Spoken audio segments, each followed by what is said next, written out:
Okay, goeiedag ligtelik, dit is Chantal Bester hier. So, ek wil julle hartlik uitnooi na ons dakmark toe. Nie ons dakmark nie, die dakmark uitstallers toe. Dit is by die Dada Sentrum, by die nuwe Checkers. Kom ondersteun asseblief die uitstallers daar. So, hierdie mense werk hard, hulle bring hulle die wonderlikste produkte. Hulle was hier so by my boeredag. Maak 'n punt daarvan môre, gaan koop 'n koeldrank, gaan koop ietsie om te eet, koop ietsie na die stosse wat hulle verkoop. Ondersteun hierdie mense asseblief. Hulle spandeer hulle Saterdag daar vir julle om te kom geniet. So ek vra vir julle baie maar die diepte van my hart uit. Ondersteun hulle môre bietjie dat daar oorvloed van voete môre is. En dan het ons ook 'n ketty-skiet kompetisie môre by die dakmark.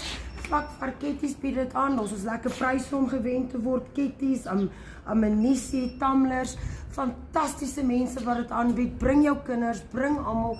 Kom skiet 'n bietjie ketty, dis 'n kompetisie. Kom ondersteun hierdie mense. Meeste van hulle is van Lichtenburg af. Kom ondersteun hulle asseblief. Ek sal julle almal daar môre sien.